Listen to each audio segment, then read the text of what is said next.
અત્યારે જામનગરથી ખંભાળિયા જઈ રહ્યો હતો અને ત્યારે એક વચમાં આપણે શ્રી સ્વામિનારાયણનું અન્નક્ષેત્ર ચાલે છે. આપણે લગભગ વડાલિયા સિંહણ આવે એની પહેલાં આવી જાય. જામનગરથી એ દ્વારકા જતી વખતે વડાલિયા સિંહણની કદાચ 7-8 કિલોમીટર પહેલાં આવી જાય. તો આ અન્નક્ષેત્ર ચાલે છે શ્રી સ્વામિનારાયણનું, જોઈ શકો છો. તો આપણે ચાલો અંદર જઈને થોડીક માહિતી કોઈ આપણે આપે તો એના પાસેથી થોડીક માહિતી લઈ ક્યારથી ચાલુ થયું અને 365 દિવસ આ અન્નક્ષેત્ર ચાલુ છે. તો થોડુંક વધારે જાણીએ આપણે અંદર જઈએ. તમે જ છો આમાં? તમે જ છો આમાં? તો થોડુંક જાણવું હતું આના વિશે. અંદર વિયો જવું કે? હા અંદર ને. તો ચાલો આપણે અંદર જઈએ અને થોડીક માહિતી લઈ લઈએ. તમે જોઈ લો શ્રી સ્વામિનારાયણ અન્નક્ષેત્ર આશ્રમ. અહીંયા રાધે કૃષ્ણનું મસ્ત મૂર્તિ છે. ગણપતિ બાપા, હનુમાન બાપા, જય હો. અને જ્યોતિર્લિંગના પણ ફોટા સાઈડમાં રાખેલા છે. આ જોઈ શકો છો તમે. ચાલો આપણે અંદરની સાઈડ જઈ બ્લોગ લઈ અને અહીંયા જે આપણે બધા કાર્યકર્તાઓ છે એની સાથે વાત કરીએ છીએ. તો આપણે આ ક્યારથી અન્નક્ષેત્ર ચાલુ કર્યું? ગઈ સાલથી કર્યું. ગઈ સાલથી જ કર્યું ને? એટલે જ મને નવું દેખાણું કે હમણાં એક ફેર જતો હતો ત્યારે પાછો આવતો હતો ત્યારે આજ ખેર એમ થયું કે વિડીયો આજ ખેર બનાવી જ નાખું, વ્લોગ બનાવતો હું. એટલે હા ગઈ સાલ કર્યું છે ને આમ 12 માસ બધા માટે કે 365 દિવસ. બરાબર. કે કોઈ હાલીને જતું એના માટે જ નહીં, ગમે એ આવે. ગમે બરાબર. કોઈ એમ થાય કોઈ જાત્રાળુ નીકળ્યા, કોઈ સ્કૂલવાળા નીકળ્યા. બરાબર. કાલે હમણાં જો 2 દિવસ પહેલા સ્કૂલની બસો ને આવી હતી. હા એટલે એવું કોઈ ઓપ્શન નહીં. બરાબર. એ લોકોને બધાને બરાબર. તો તમે જોઈ શકો છો એક સેવાનું કાર્ય છે અને સ્વામિનારાયણ બહાદુરસિંહ હરિશ્રી વાઢેર મેન કાર્ય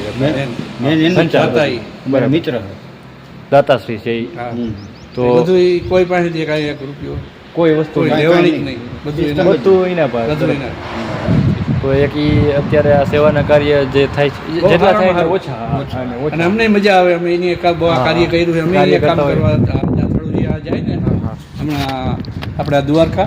હા દ્વારકા જાય છે અત્યારે ચાલુ થઈ ગયા. હું આવ્યો ને ત્યારે અમે મજા આવી ગઈ એની આ કાર્ય આવું કર્યું. એમ થાય કે હાલો સાથ દઈને સહકાર આપે.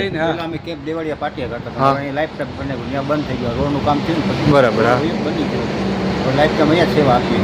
બાદુરસિંહ એમ થયું બાદુરસિંહ વાઢેરને કે અહીંયા કરવું જોઈએ. અને પાછું લોકેશન એ બહુ પ્રોપર છે એકદમ. ગમે તે આવી શકે. અત્યારે તો યાત્રાળુ આ હોડી છે એટલે દ્વારકા જવાનો તો ચાલુ જ રહેવાનું. કાઠી દેવડિયા બાજુમાં જ છે. અમારા ગામ બહુ સપોર્ટ છે, બહુ સારા. હા એ તો જ થાય. આ બધું સાથ સહકાર હોય તો જ આવું કાર્ય થઈ શકે થોડુંક. નકર સેવાનું કાર્ય થોડું કઠિન બધું કરવું. સુવિધા બધી એક જ બધી. કોઈ રાત્રે આવે તો બધી સુવિધા.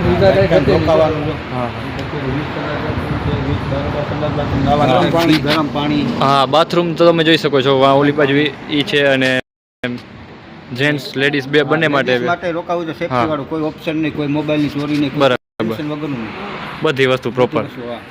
અને તમે જોઈ શકો છો એક મસ્ત ડૂમ બનાવેલો છે અને આખું બધું મસ્ત વ્યવસ્થા ઊભી કરેલી છે અને એક આ મજા આવે એવું એન્વાયરમેન્ટ આખું ઊભું. યાત્રાળુ જે હાલીને જાય ને તો અમારે રાતે માણસો અહીંયા આવી જાય. દિવસમાં પાછા ટીમ અલગ ને રાતની ટીમે કોઈ નહીં. બરાબર.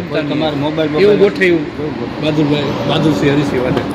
બહાદુરસિંહ હરિશ્રી વાઢેર એના દ્વારા મસ્ત ટૂંકમાં વ્યવસ્થા બહુ સારી કરવામાં આવી છે. વ્યવસ્થા કરી બધાને મજા આવે. અમારા ગામમાં યાત્રાળુની બહુ સારું બનાવ્યું.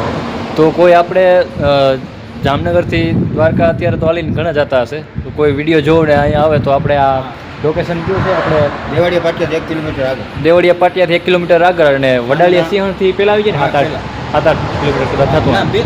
2-3 કિલોમીટર થાય ને એ બેની વચ્ચે આવે. બરાબર. કચુડા પાટિયાથી દેવાડિયા પાટિયાનો વચ્ચે. બરાબર. સ્વામિનારાયણ. જય સ્વામિનારાયણ. તો મને એવું લાગ્યું કે એક બ્લોગ બનાવી દઉં. પહેલાં બાર ભાઈને પૂછી લીધું, પછી અંદર બ્લોગ બનાવ્યો આપણે. તો ચાલો આગળ આપણે બ્લોગને કન્ટિન્યુ કરીએ. ફ્રેન્ડ્સ ખાટલા પણ રાખેલા છે અને સુવા બેઠવાની પણ તમે જોઈ શકો છો મોટી વ્યવસ્થા છે. અને જે કાર્ય કરતા છે એક ચુડાસમા છે ને એક સોઢા છે અને બીજા એક મેન દાતાશ્રી અલગ છે. એનું પણ આપણે જે નામ કીધું છે બ્લોગમાં એ છે. અને જોઈ ગયો તમે મસ્ત આખું બનાવેલું છે. તો આ વ્લોગને આખો એક અલગથી જ રાખી દઈશ, એટલે ખાલી આનો જ રહી જાય. તો આ વ્લોગને અહીંયા જ એન્ડ કરું છું.